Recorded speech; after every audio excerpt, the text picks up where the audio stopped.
jump in, get started, I think. Okay. Who wants to go first?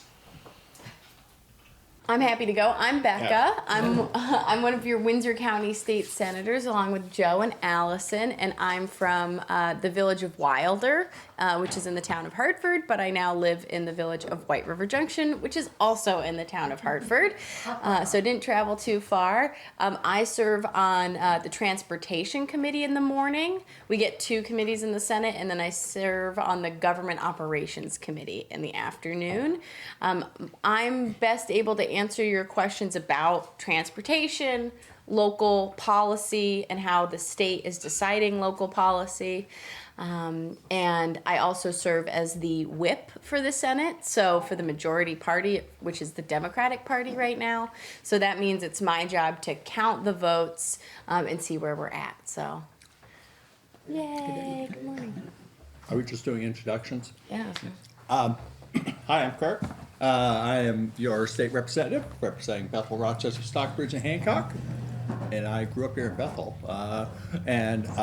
In the House, we are only on one committee, and I'm on Commerce and Economic Development.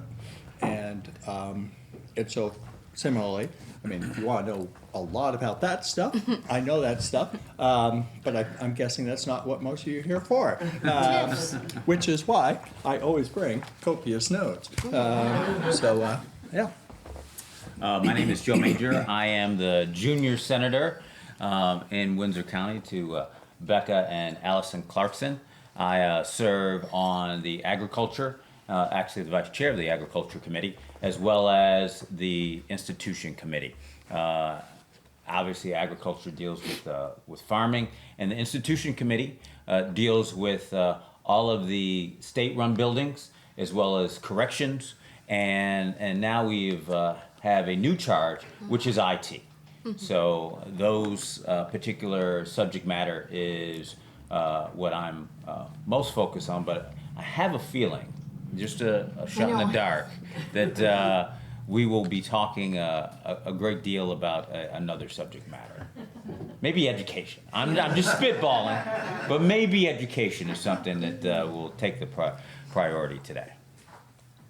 Yeah, and I think we're open to questions. We're happy to talk to you about how we all voted on a bill called H454, which was the Educational Transformation Bill.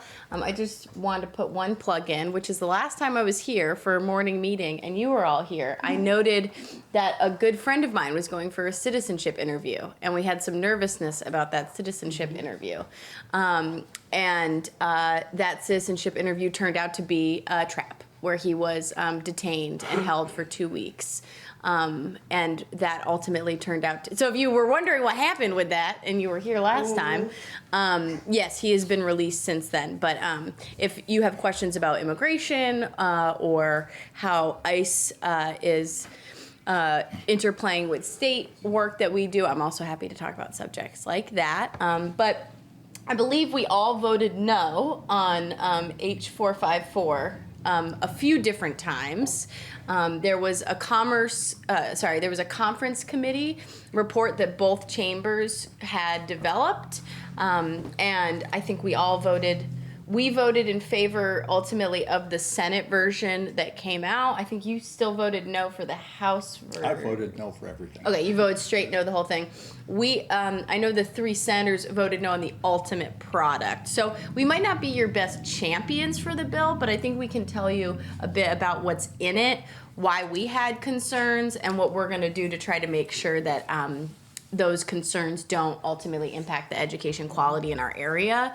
The only other thing I'll say on that is I think the majority of folks in the Upper Valley who represent an Upper Valley community voted no as well. I think we had, I don't remember the actual breakdown, but the Valley News did a really good job of reporting on this. If you haven't read their article, it was high quality. So I'll leave it at that. I want to say Representative Jim Maslin was one of the few Upper Valley representatives that voted for.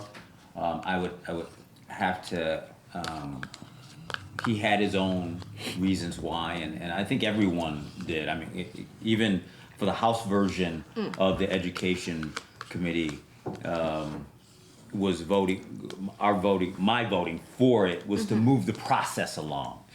We need to do something, and for me, it was to move the process along, knowing that it would go into conference committee and the negotiations would be started. I will say I wasn't pleased with how the negotiations happened. There are, and this is the first step, and I know it's, and I will put in quotations, a law, but there are significant off ramps to this law, and like I said, it is the first step in a long process, possibly over 5 years of this coming to fruition. Yeah, oh, go ahead.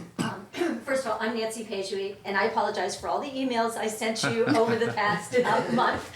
They were numerous. I think one day I sent you 5.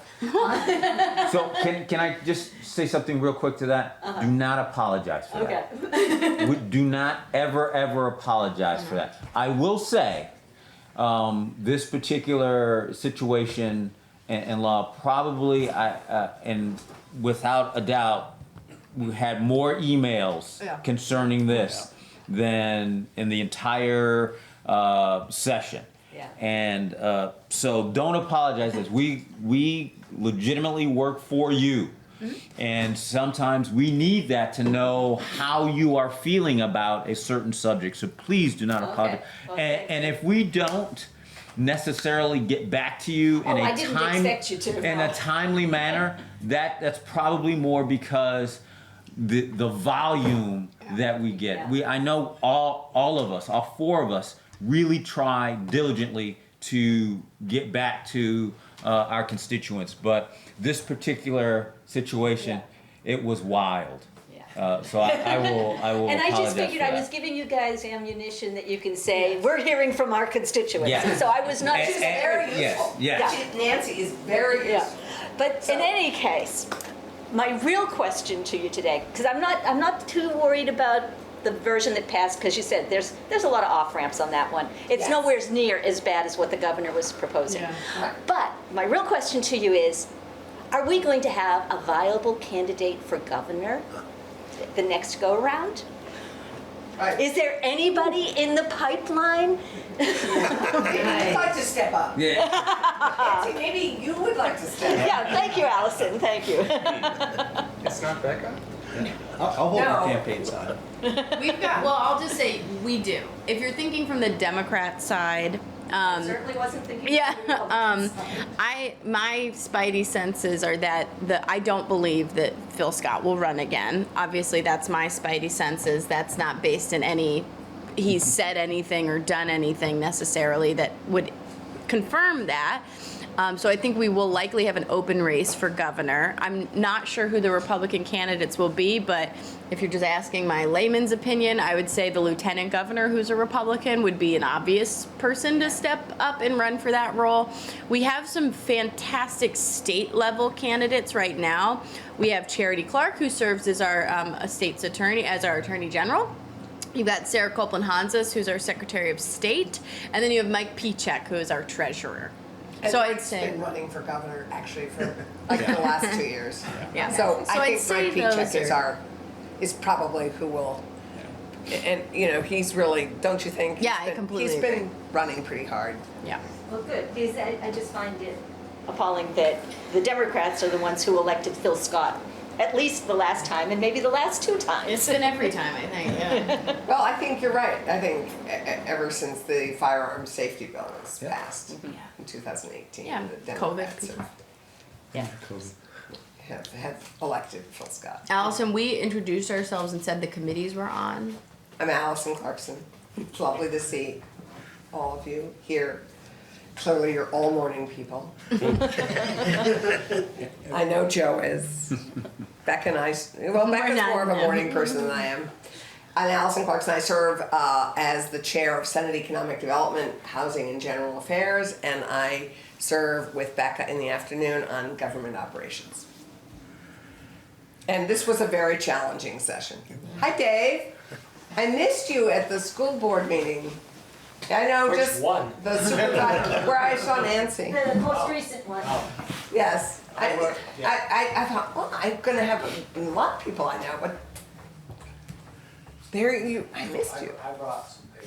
Oh, well, we're probably clear on that. But this was a really stressful session. I don't know if you guys Yeah, have talked we about haven't it. said It that was, it was challenging, not only because we had so many new members. We had, about a third of the legislature turned over, and so we had a lot of new members who, which is a plus and a minus. Less institutional memory, less understanding how things are done. We had, as you know, a different composition. We shifted back to sort of pre-2016 levels of party participation, which is fine. I mean, we always work to compromise to pass anything that we do. It's never railroad. I mean, there's very little that's railroaded through. But I would say overlaying the whole session is what's happening in Washington and the federal challenges that we face. And one of the reasons I voted against the education bill is that we don't have any idea what's happening with the feds, and we know the indicators are bad. And so to have acted in more than just moving ahead, sort of thinking about districts, to move as fast as we did at a point with such uncertainty from the federal government, to me was precipitous. And we, as you know, a third of our state budget is federal money. Until they pass that budget, we have no idea what the money scene is going to be like. We know we have a very challenged agency of education. I mean, we have a bunch of challenges that the federal choices were going to really impact. So that sort of has hovered over the whole session in a really challenging way, I would say.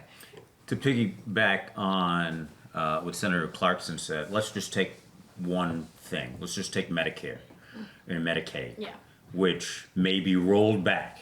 And if that happens, there is a very good possibility that we may have to, in September, may have to go back and figure out the budget again. So this is, when Senator Clarkson said that, it wasn't gloom and doom, it is reality of what we may have to do going forward. And it is a scary time for us, quite frankly. We always kind of knew that what we were going into and had a good idea of our budgets in previous years. And we had to make a budget this year that, quite frankly, we're not quite sure of. And that was difficult. And we put aside, $3 billion is at risk, and we put aside $100 million. That gives you the notion of how we're actually going to be able to address some of the cuts that are maybe coming at us. There's no way we can fill the hole if so much of that money is challenged. Yeah, and I would just say that, just to go a little further than that, it's not just hypothetical money that is here or not here. We have had actual pots of money taken from us that we were obligated, meaning that we had signed, sealed contracts that said we were getting this money, and then we were told, due to certain memos and phrasings of how we had applied for grants, that money was no longer available to us. Specifically in transportation, there was a memo that was sent out to all state transportation recipients of certain grants that if they had the words equity, pedestrian, for example, were two highlighted words, or diversity, or gender equity was a big one that they were targeting. If there was any language around that inside of a grant application for, a sidewalk, you could have your funding withheld. And so we have had our funding withheld for multiple federally funded projects. The main one was a wildlife corridor. You may have read about that. That was a real disappointment, which could have, there was a dead, not to be so specific, there's a dead skunk outside.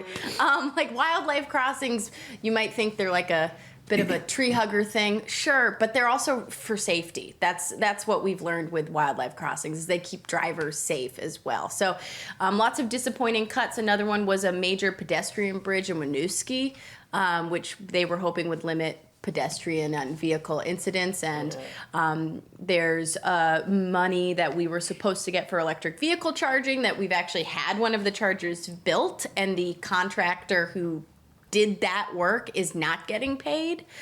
We're having very serious issues related to obligated funds that are no longer available to us. So that it's affecting the bottom line now, and luckily we are very diligent about how we plan, using lots of data for our transportation budget. So we've been able to shift things, but there's still just projects that aren't going to be built because of it, and that will have a long-term impact on us, Well, even if the money gets turned on again. And in housing, it's hugely, in fact, here we have this housing crisis, and we are looking at 1,000 HUD Section 8 vouchers being clawed back and being cut. So, I mean, our Three Squares program, just snap. I mean, Dr. Dinosaur, if Medicaid gets cut, Dr. Dinosaur is so much that we take for granted is going to be challenged. Yeah.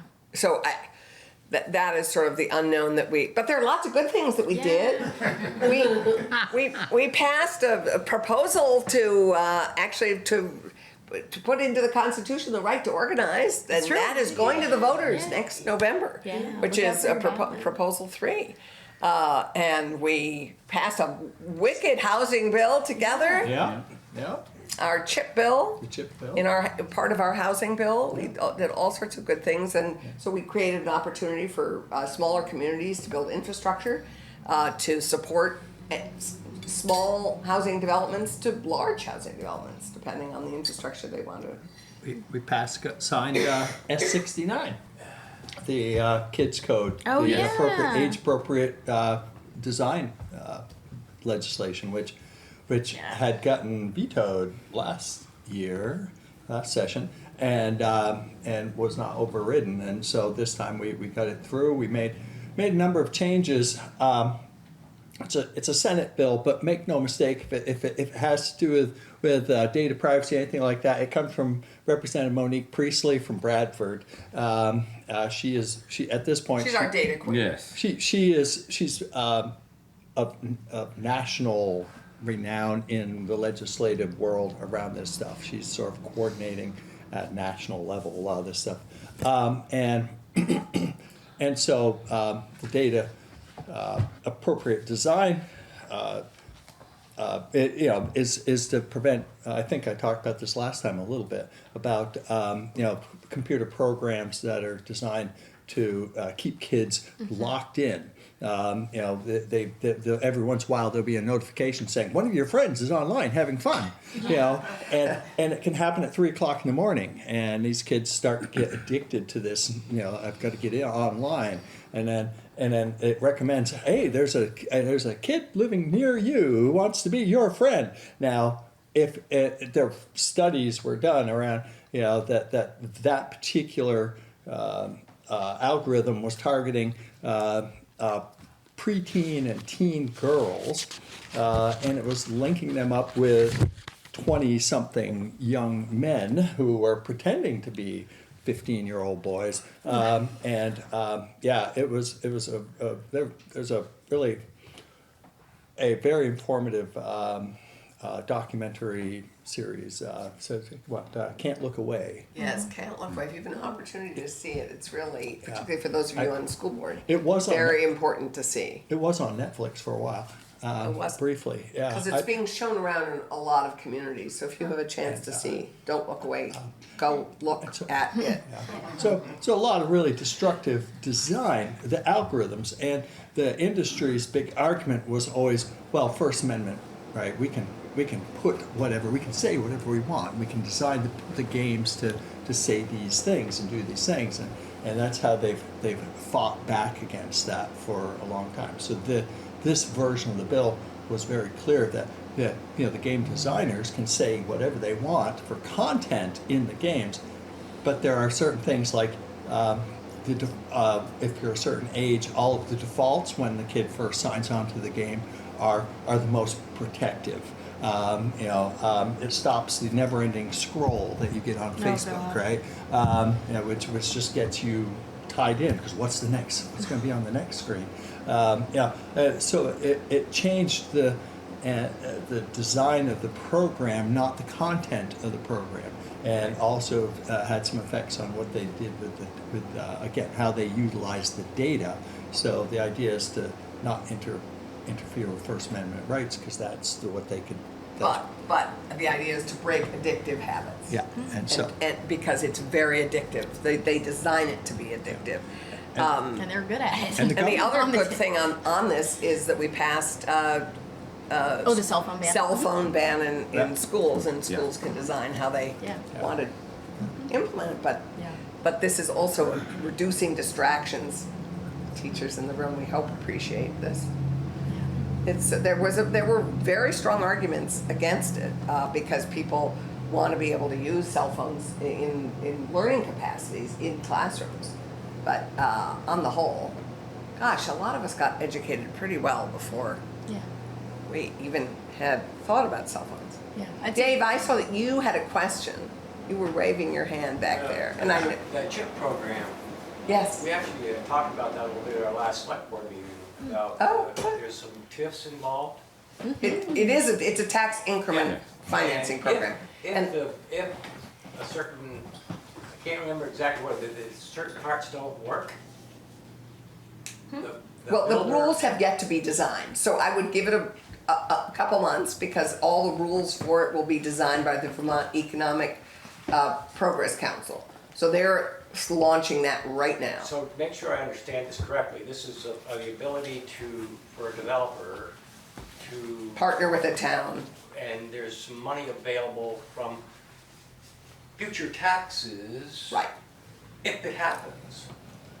If a development happens, yeah. If it Yes. happens. Yes. Well, no. Once you do a bond, the improvement, you can keep the tax increment. You send the same amount that you were sending to the state, and then but then the improvement in and the income that's generated goes to pay the bond back, and then after 20 years or however long the bond This is is for, basically for and infrastructure. after the project's built and you've got a greater grand list value, we're sending more to the state. You've increased your grand list. Right, so and once the grand grand list is there, you can afford to pay the taxes. That's the dream. That's the dream scenario. We have a And TIF that- district. and that, yeah. I'm afraid. that- Hartford has a very successful one, as does St. Albans. So you should go, and maybe if you're interested in doing it, get the Vermont Economic. That's what my interest is. Right? Yeah, oh, that's great. Yeah. It's a very exciting opportunity for Bethel, for, Bethel would really Yeah. be served well with it. No, And- no, not that problem. This one. This is What's that? 1/3 of H 454. Oh. Oh. 1/3. That's all I got in my hand. well, you can't see it from there. So 1/3. That's 2/3 of an inch, and that's 1/3 of the bill, and that's two sides. 155 pages. Yeah. 1,117 pages. It was 155 Yeah, it's pages. under 55. Oh, really? Yes, really. Maybe your print is Maybe bigger. this- Lunch He's is doing it in half by 11. 559, and the last page is 739, 713. But he's got larger print, I think. Yeah. It looks to me like your print is Anyway, larger. it- Doesn't really matter. Yeah, It's a big yeah, it's a very large and intricate bill. I think is what we need to go to and actually. Your summaries are I only pages. read, let's see, I read from 559 to 610. And I said, I can't do this anymore. Gosh. Legalese in here. We should send And- a summary. 16, 3, 2, 1, all the different places that you've got to go to reference what they're talking about. If you were to read this, I don't think you would read this in a week. Just this much, if you went to all the places you need to go. Can I also say something? This issue didn't happen in a week. Didn't happen in a year. Didn't happen in several years or decades. But hold on, let me finish. So it is intricate. It is detailed, and it has a lot to it. both on and off ramps, as I said prior to. There are significant parts of it that I do not agree with, and obviously everybody in this panel doesn't, because we all voted no. For me, one of the key things going into this legislative session is to try to get a fund for infrastructure for our schools. Throughout the state, our infrastructure of our schools is collapsing. Hartford, Woodstock. 6 billion in need. Yes. Well, And there's not much money in here. and actually zero. Yeah. It was initially a fund was initially put in and then was taken out. And for me, that was a non-starter. That was an absolute non-starter because and I'm going to take Woodstock for instance. They last year tried to get a $99 million bond and they voted it down for good reason. Because of the precipitous tax increase that was coming down the pipe. But if you go into that school, you will go, oh my God, how can they learn and how can they teach in such a dilapidated situation? And so, and you could say that for Hartford, some of Hartford schools and Hartford. PCD challenge. Yeah, I can just go on and on. So, and I'm just talking about Windsor County. So imagine what's going on in the rest of the state. And so you took that out. And for me, that was a non-starter and a no at that point, regardless of the rest, as Paul Harvey used to say, the rest of the story. Did I date myself on that? Honey, we're dated. It's okay. But let's say you don't have the time to read all 10,000 pages of that bill.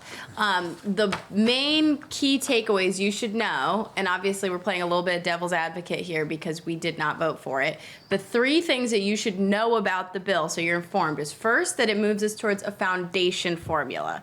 A foundation formula is a different kind of funding education than we've had as a state. We have traditionally, post the Brigham decision, had a system where local school boards vote for their budget, and then the state has a yield bill where then we figure out how we pay for the collected amount of each of those local government decisions. So what has happened, like the big impetus why we had to change everything that we heard, was that people could vote up their property tax or vote up their budget and their property taxes could go down. They could vote down their school budget and their property taxes could go up. And that imbalance in the system meant that people voting at the local level didn't necessarily communicate the economic reality on the ground. Understand there was a disconnect. Yeah, it was a disconnect. For whatever it was, that system people did not feel was working anymore functionally because property taxes were just continuing to go up. It's kind of an inflationary situation. Whether or not you disagree or agree with that, what we've now moved to in this bill over a series of years is a foundation formula where there's a fixed amount per pupil that a school district or supervisory union will get, and then those are based off of an additional weighted amount with added funds for certain characteristics. So I think it's around $15,000 is the base amount, and then on top of that there's a weighted amount, which it could be for students who have different needs, students where English is a second language, poverty, yes, depending on if you're in kindergarten or the grade you're in, you can get different money. So that's important. Let's just set that aside. That was debated, but kind of I think a general consensus in the legislature that if we were going to move towards a system, a foundation formula was probably a good one. Well, because of the inflationary aspect of what we currently have and the disequity. The non-equity that had grown up as a result of the Brigham decision, oddly, because communities could still vote to spend more. And so some communities were spending more on education, and seriously more. So if you look at the Dresden district, the Hanover Norwich district versus Fairhaven. Totally. Yeah. I mean, they are spending, wildly different amounts. Fairhaven is underspending and has very low taxes, but is underspending. And I would argue that is not the equitable education we were hoping for compared to what kids are getting in the Dresden district or in Woodstock. So oddly, it's grown up over the years a fairly substantial inequity within our own system, which we had designed to be equitable. And so we're kind of returning to the past because we had a foundation formula before, but it's less ass backwards. So here, the communities vote the budget. We have to figure out how to pay the bill. No family does that. All families begin with, well, what's our revenue? And then we figure out how to pay our bills. Now we're going to move to what we have, and one of the concerns I have is how do we put up enough guardrails around education spending so that we don't have a legislature that says, oh, we have less money this year, so we're going to spend less on education.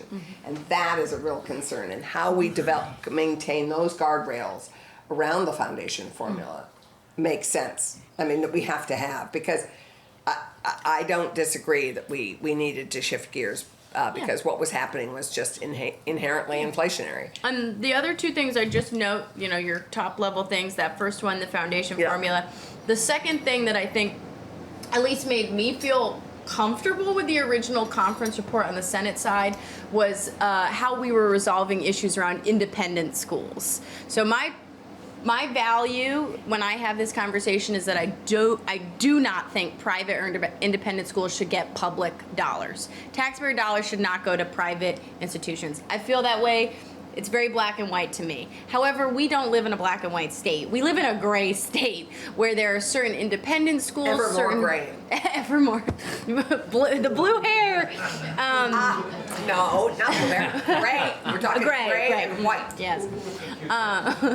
We have a system that has developed where you have the Sharon Academies of the world, or the St. Johnsbury and Thetford Academies, or the Burns, which if you followed the news on this, Burton had a very large megaphone in this conversation. The original way that we fund schools really allowed those types of institutions to flourish and get public dollars. Pros and cons to that. School choice, pros and cons to it. What we have done in this bill is actually really limit the independent schools that are going to get access to public dollars. My understanding is we're cutting it in half, the number of schools that will be getting money if they're independent schools. We'll see how it sugars off. But that was a compelling thing for me. I still think we didn't go far enough because no out-of-state tuition, tuition, which that campaign began in 2010 with a bill. So finally, no public dollars will go out of state to out-of-state private schools. And then the last thing I'll just say, and we actually talked about it the last time I was here, which is, and kind of the third key thing is taxing second homeowners in a different way than full-time residents. I think that culturally we've shifted in Vermont, where when I first ran for select board, like 9 years ago, people said, don't even bring it up. Don't talk about it. We don't want to scare them off. We want them to stay. We need their money. We need their tourism dollars. Now the conversation is completely the opposite, where people are saying, no one can buy a home here, and no one lives in any of these homes. And we need younger people, we need people living here, and the housing prices are just absurd. So we have created in this new bill a classification system that breaks out second homeowners, the Airbnb properties, and hopefully we will then see a tax rate that reflects why we may want to disincentivize, although we may not use that word. Even. We might, where we can separate out who gets paid. And hopefully if the main driver for any of this educational transformation was in fact property tax relief, I'm hoping that we lean into that as the tool in our toolbox to reduce property tax burden. So those are the three things I would highlight if you need like a good, if you don't want to read all 100 billion I just pages. wanted to say, if you don't want to read all those pages, the Vermont Legislative Joint Fiscal Office does, I think it's 16 pages, Dave, and it's a summary of all the pieces of the bill. and really good, the and Joint the Fiscal financial Office impacts report. that are anticipated. And spoiler alert: the Joint Fiscal Office says we don't know if there's going to be any positive fiscal impacts or not, because so much of it's still up in the air. And so, so there's your spoiler alert. Yeah, it lays out, those weights. It goes into a lot of detail. So if you want a good summary, that's. I'm hearing, Dick? I'm hearing concern about the fact that there's class size minimums, there's supervisory union minimums, and one of your colleagues at one of the Randolph meetings said that it wouldn't affect the Randolph supervisory union. Well, if you hold to the 4,000 student minimum, you will put together Hartford, White River, and Randolph and still not have 4,000 Yeah. kids. Right, we read that. So We've read I'm that telling too. you, because I'm in a small town, and you represent Rochester and Stockbridge and all these Reading small, and, and you, Bridgewater. Stratford. We don't have I mean, Stratford, yeah, but You're yeah. gonna hear a lot from them. You're just gonna close We this whole have. part of the state down. And But then it's you're not gonna gonna close it down, them, Dave. What it will do is put kids on the bus for 2 to 3 Bingo. hours. So the first thing that will happen is, and everything, as Nancy said, they're off-ramps all the time. So the first thing that's gonna happen this summer is this redistricting. One of the concerns I had is that the redistricting piece has become much more political as a result of the Senate, which I disagreed with. So, there are legislators now helping make this districting, or initially it was all professional educators and people who actually knew what they were talking about. And so now there are more legislators, sadly, than professionals on this redistricting group, and we're gonna have to choose them carefully. And I would hope that the speaker and the pro tem would actually appoint some non-legislators on that, because they have choices to, anyway, we'll see what happens. But really, that's where this begins. And if we can't figure out those districts, those 4,000 to 8,000 student districts, if that is just not working, then we're really gonna go back to the drawing board, because the foundation formula, everything kind of comes from that. Because we have to know what we're talking about. There's almost no cost containment in this bill. The only cost containment that's in the bill are the class sizes, quite frankly. And we don't address healthcare as the other key cost drivers are healthcare and Inflation and well, we can't do much about inflation, but that is one of the few cost containment pieces that's in the bill. And there are lots of flexibilities built into it. So, I mean, there are all sorts of ways around that. But I think the key to go to your 4,000 to 8,000 student districts, that's going to be the thorny issue to tackle first. And that's what's being tackled this summer. So we'll see what they come up with by November. And we will have to vote on that. And I know we will Dick- have to vote on that again. Yeah. Dick, you had a question. Yeah, I think Dana. Okay. I'm Dana Kolak, and I Yes. used to be a superintendent, and so Good to see you. the issue of consolidation of the school districts seems, in my mind, to be the simplest issue to fix, because you already have 17 technical centers with the infrastructure in place for transportation. Every high school lines up with a tech center. Right. So that's, and the boundaries are all well identified. So it seems like that would be the most direct and the simplest solution, just go 55 to 17 rather than 5. I Can think I- that's in large measure, that they're very much looking at. That seems working to on make sense. that. Can I stop you there? Sure. And because to Allison's point, there'll be 11 people on the committee. Yeah. They designated 6 to be legislators. You, as a non-legislator, As a and retired- someone who has been in the trenches of knowing the school districts, can come in with that, and in a non-political way go, look at this. I do not want this to be political. I want this to be in the best interest of Vermont, the people of Vermont, the children of Vermont. The children.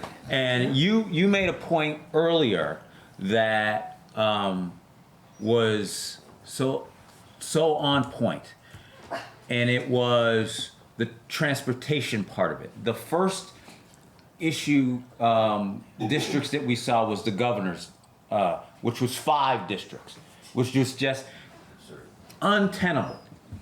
And then the Senate came up with 9.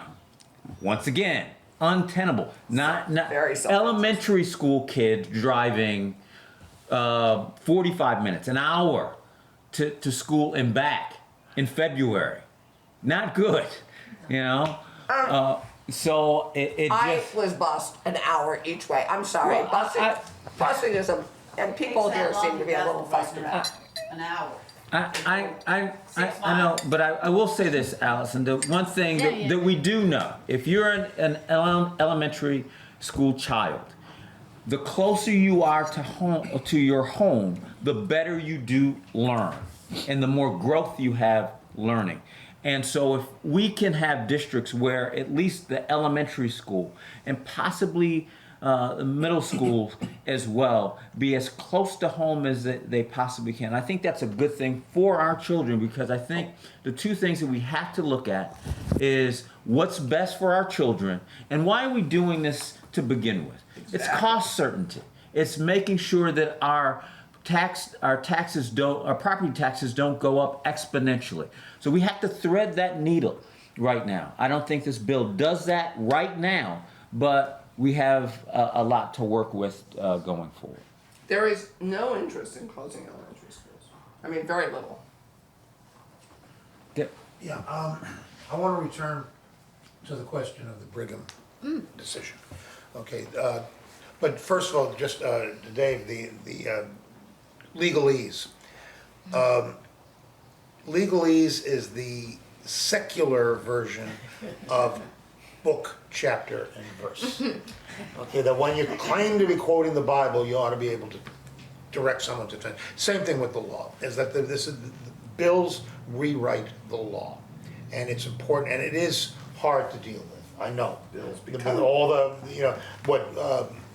legalese or legal jargon, but otherwise you get into a situation where the law is whatever the person speaking says it is, which we're dealing with on the We national already level. have that problem. Yes, but that's why the bill is phrased. But I want to get back to Brigham, because Brigham was a Vermont Supreme Court decision interpreting the Vermont Constitution.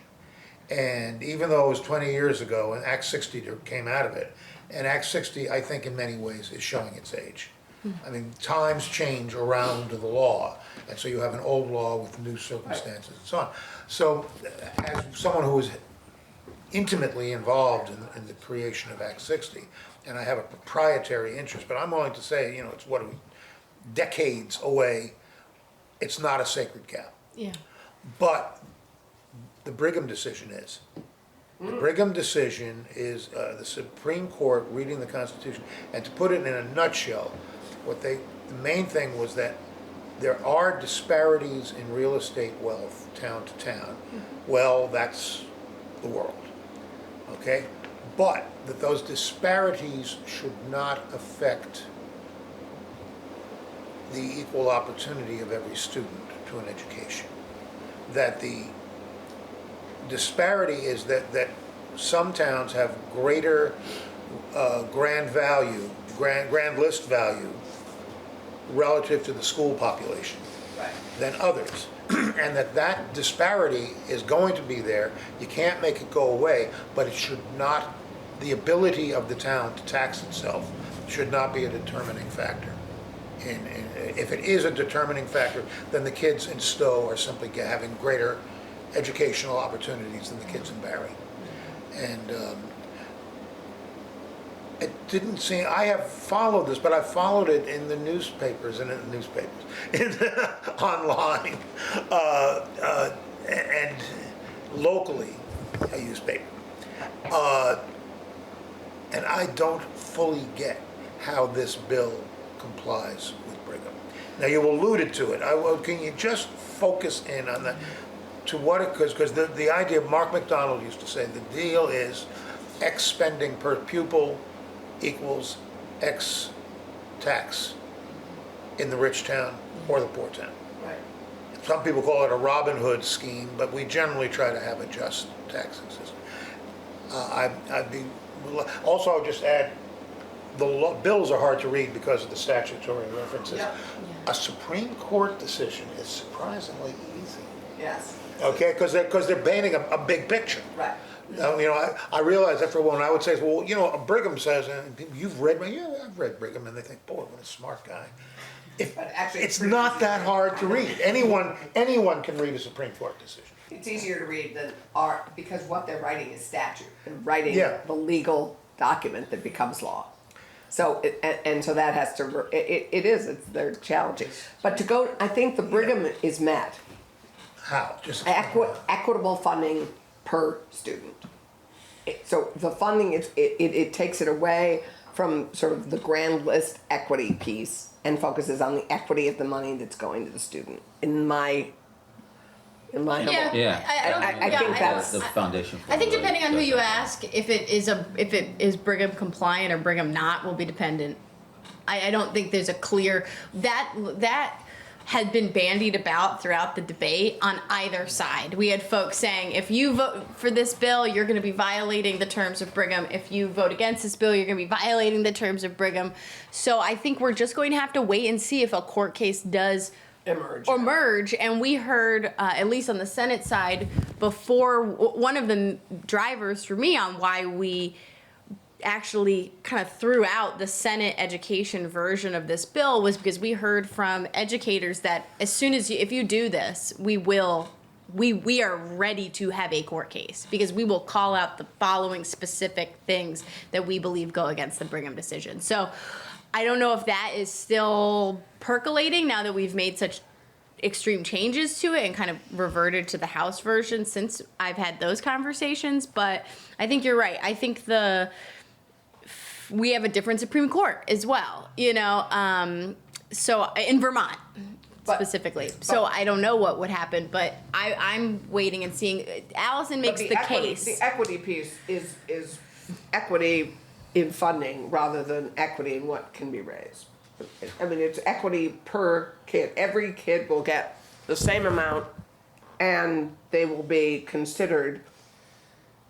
More will be considered if they come from, if they're English language learners, if they come from poverty, if there's deep poverty, and special needs. Although, quite honestly, special ed hasn't yet been worked out in this bill. And we might see, there's one additional piece we haven't talked about yet, which is you could pass a budget as a town under this new framework. You could pass a budget. The school district would have a budget, and then you as a state, we could pass it. You could still be in a situation where you as a town get to have supplementary increased spending. Exactly. You did read that section of the bill. For now, up to 10%, but then tapered down to 5%. Right. Where you could say, okay, and you could say, we as a community want to raise additional money above what we're getting as a state, from the state, to the tune of 10% over the next few years. That's meant to help communities like Norwich, for example, which what we saw in some of the breakdowns of what would happen to their property taxes is they were going to see a 21% decrease in their property taxes. Well, that's okay if they went up over 30% last year. Yeah, but not the town that was telling us they need to have their taxes lowered. Anyway, but they're also going to receive $21 million less towards their school. Right. So the idea of that supplementary funding is to help over time those communities not feel the extreme shock of that money being taken so dramatically. It's going to be huge. So Bethel, I believe, was looking at a 1% to 2% increase over time. Yeah, well, we have a breakdown. It was going down 5%. Yep, and then Woodstock was going down, Hartford was going up 2%, Bridgewater was going up 3%. But that was all based. If you see that fact sheet, that is based on that's based on, it's total misinformation. It's not misinformation. No. In large measure, it was based on something, on an very early formula. Well, no, just to be clear, it was based off of our current setup. Right, but So it's not applicable to what we have just passed. So it's not misinformation. It wasn't meant to deceive you. It's information built off of how we currently structure our school districts, which will not be in existence Exactly. moving forward. So that, I just want to be clear. It wasn't. Yeah. So does this mean there's going to be a statewide teacher salary too? No.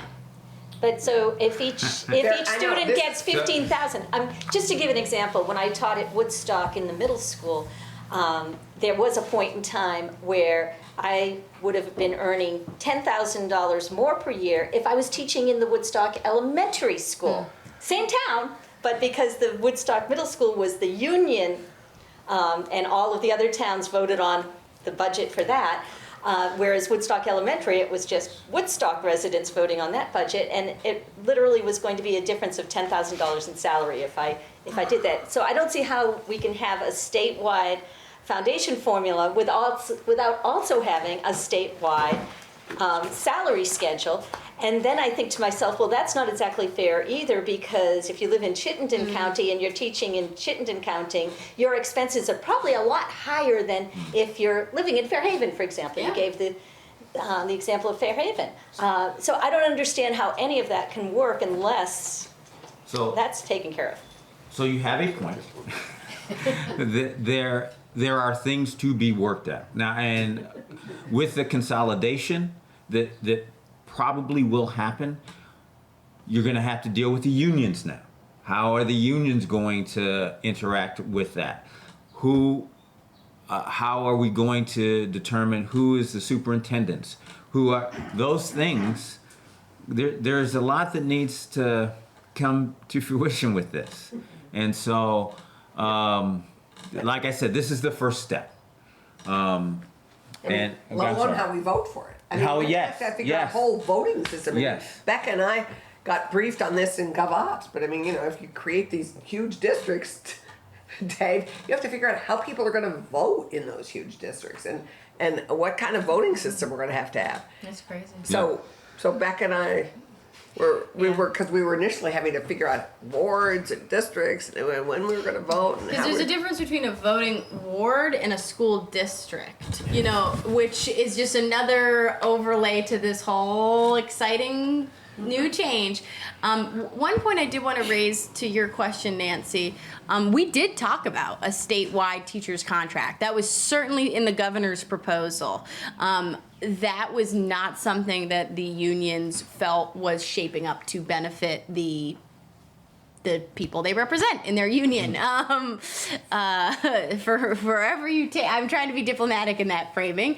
There was also a conversation about a statewide calendar, because it's really annoying when this district over here that your kid goes to elementary school and this district that your kid goes to middle school and have totally different schedules, even though they're right across the street, basically. That also didn't happen. And I think it's because we are feeling how people just had differences of how they did it, and to come to agreement even on the dates of time off for those districts all together as one unified state was not something we could do. So the idea that we would do that with all of our teacher contracts seems even more like it was unlikely to happen. But you're not wrong. I think we will eventually have to move to something that more unifies how we pay. And I apologize for this because I do have to go, but I did want to say one quick thing. The main reason this is all happening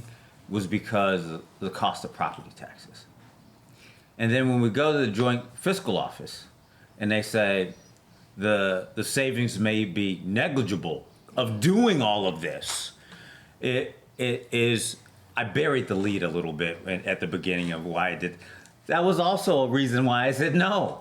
One of the reasons a great many of the both House and Senate turned over was because of affordability. And if this transformational educational bill does not address that, then why are we doing it in the first place?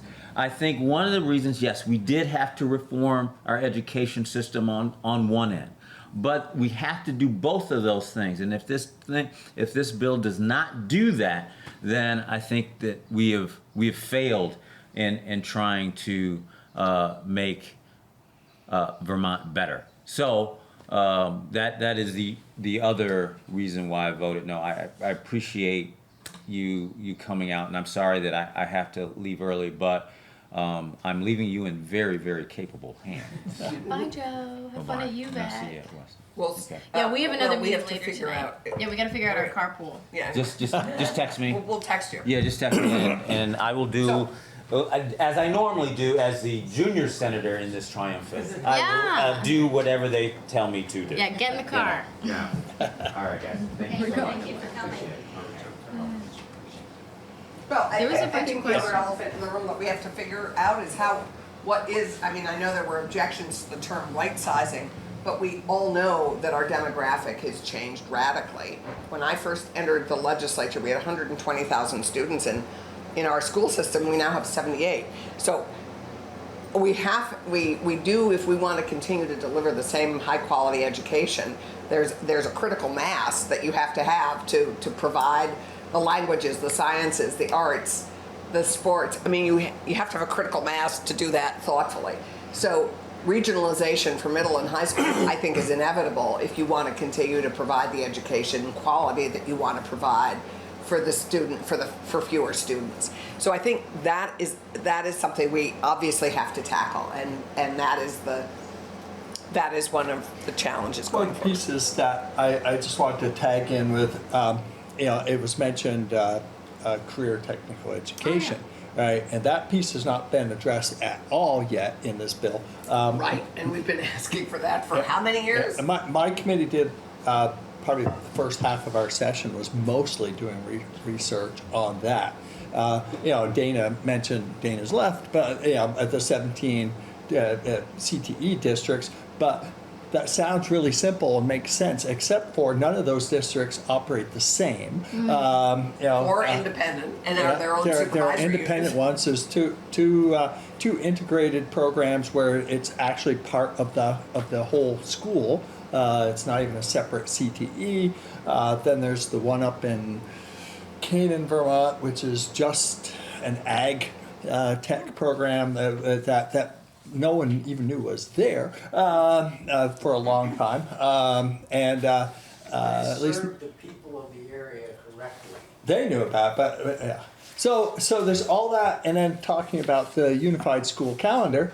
I mean, because that's what a problem they find with the tech centers too, is that a tech center has a particular calendar which may not correspond with any of the schools in its district. So the kids have off this week because the tech center is closed for whatever holiday, and then they're off next week because their local school is also off, and so it that's a whole nother level of confusion and how do you fund that? That's not really completely built into the system either.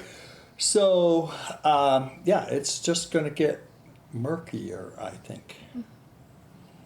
There were a couple questions, but I did just want to put in there one thing we've kind of touched on is the cost drivers of why education has been increasing in cost.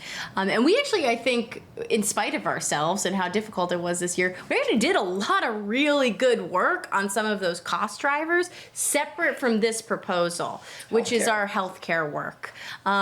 You probably have heard that healthcare costs are just through the roof, and Vermont has actually been feeling this even more directly because of the big hospital, and not our area. Dartmouth is really who kind of serves us as our main North Star healthcare provider, but the UVM Medical Center has been price gouging.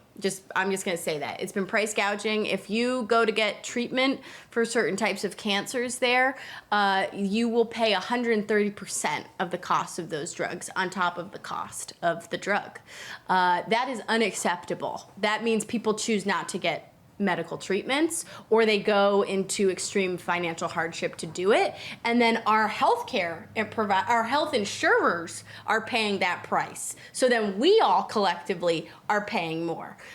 So it's around the circle bad. To go to that. Yeah. The Blue Cross Blue Shield, our primary health care insurer is threatened with bankruptcy. Yeah. So we are also balancing trying to keep Blue Cross Blue Shield afloat and So we did figure out how we contain healthcare costs. So we worked very hard this year, and I give props to Senator Ginny Lyons, who's the chair of healthcare on the Senate side. She put forward a massive proposal which gives our regulatory authority, the Green Mountain Care Board, a lot more tools to respond to price gouging, respond to increased costs that don't have a corresponding, makes sense why they would be going up. And we've also put in something called reference-based pricing, which is very exciting. If you know what reference-based pricing is, you'd be like, whoa, go Vermont. It means that we start as a negotiation for the cost of services and prescriptions at where Medicare is at. So we say That's the reference. That's the reference that you base the pricing on. Yeah, so we say we will not pay more than that. That is what a lot of the experts in the kind of the health insurance field say can help draw down those costs, because, and it doesn't make sense. Like, if you think about it logically, if you can do this surgery over here for $4,000 because someone is 66 and they're on Medicare, but you can't do the surgery for someone who's 64, for that amount, it just doesn't compute. So I'm excited that reference-based pricing is being seriously considered, and I'm hoping that we will see some tangible savings as a state from reference-based pricing. So that's my one. That's the light in the healthcare tunnel. So when you say it's being seriously considered, did something pass? Yep, we passed a whole bill. It means that the health insurance companies or the nonprofits, they have to use reference-based pricing. Yeah. And it just hasn't happened yet. There's stuff that has to happen in order for it to actually be greenlit. Yeah, there's like a rulemaking process, and the regulatory authority has to do it. So it could still somehow unravel, but very unlikely. We did pass legislation, so feeling positive. Have we, as the state, I mean, this is what I was told, so I don't know any truth to it or not. The legislature years ago told insurance companies, you will do things this way, and which drove out all but 2 insurance companies. So you take down from 17 or 18 insurance companies down to 2, you limited competition. Yes, exactly. And because I'm on Social Security, I have a supplement plan, and I go every year to check to see which one I can afford. And there's a whole bunch of them down here. They don't work in Vermont.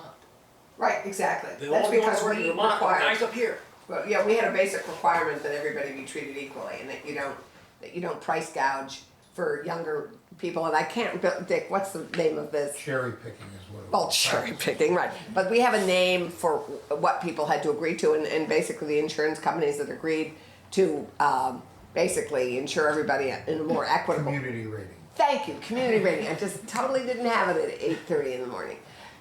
We required that everyone subscribe to a community rating, which is basically not price gouging certain populations.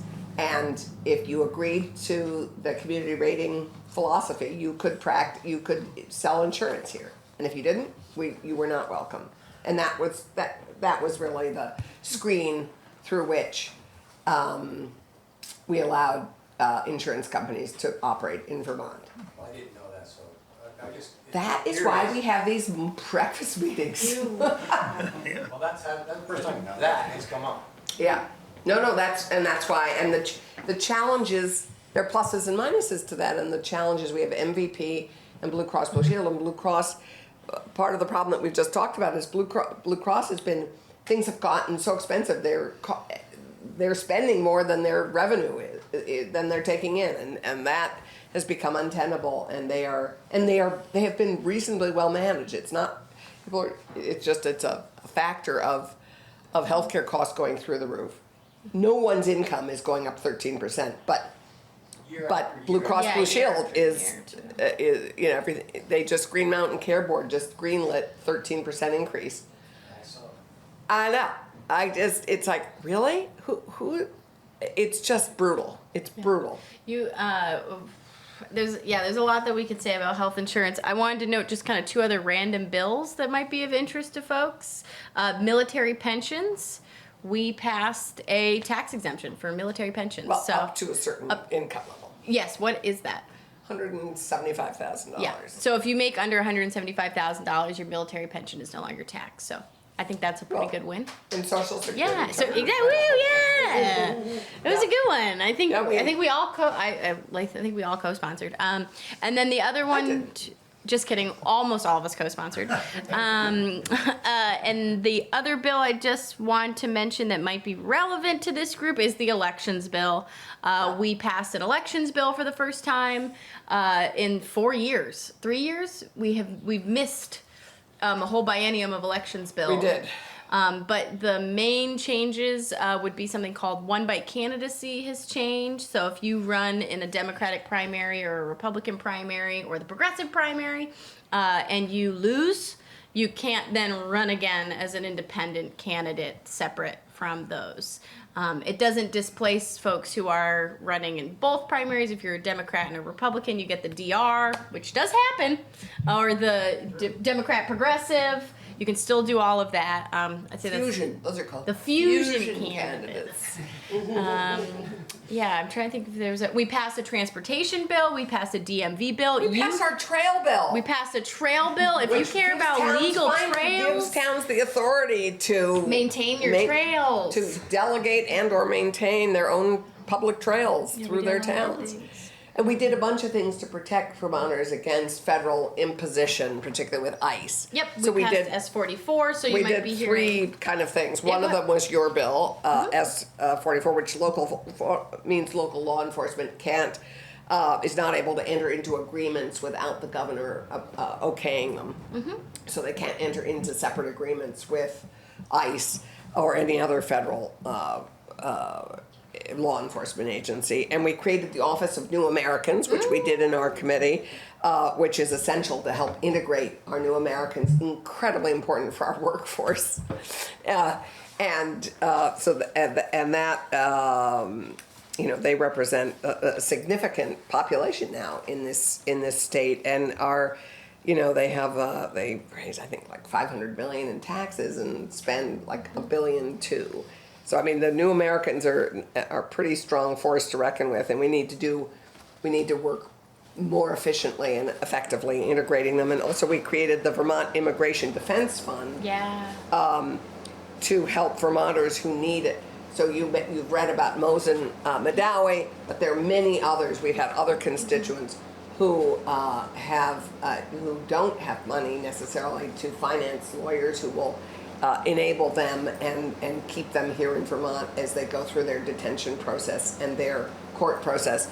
And so we have created this Vermont Immigration Defense Fund, which you're all welcome to contribute to if you would like. It's through the Treasurer's Office. Yeah, no taxpayer dollars are being used for this particular fund, but it is being, the financial entity is Right, and the hope. United Way. The hope is it's gonna raise over $1 million. Yeah. So, Oh, yeah. So I've heard some talk, I think it's from the national level, about if women are married and they want to vote, that they can't, they have to have their maiden name rather than their married name. I Yeah, don't know that's- if you have- that's the saves. Did you follow this? So this is a federal policy. this is not us. This is not us. But yeah, I think you're right to be concerned.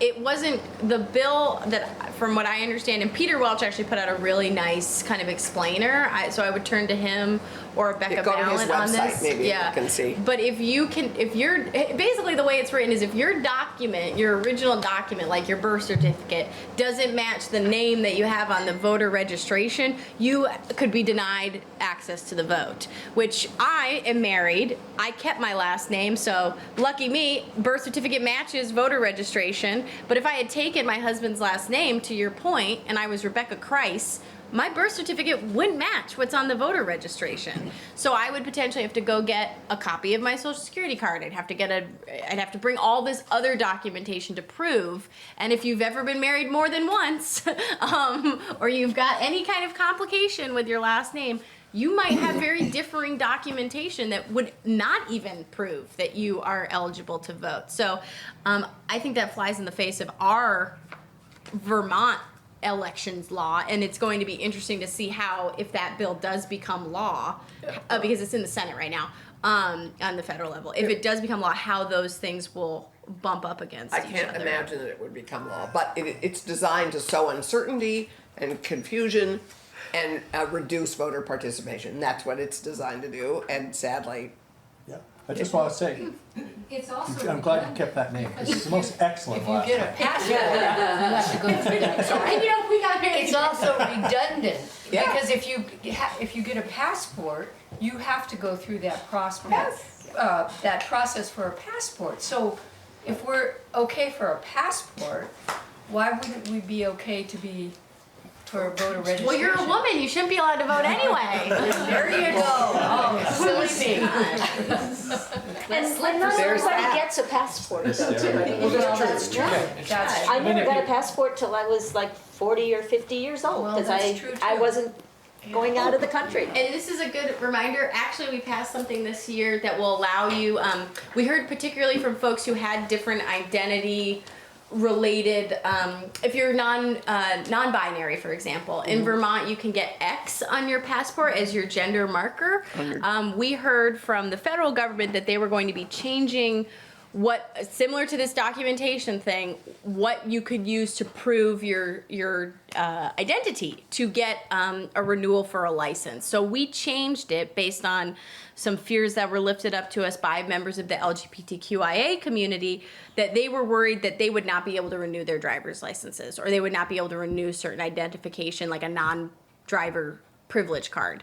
So we actually made it so if right now, if you are not eligible to renew your license right now because it's not within a year of your birthday, you can do it now. You can renew for 4 years now, even if you're not eligible for renewal. And you only pay the difference of the amount of time that is for what you would be renewing it for. So if you are worried that during the next, I don't know, three and a half years, there might be a decision that would affect your ability to get identification, you can renew now for a full 4 years, which would put you out beyond just some random date in the future.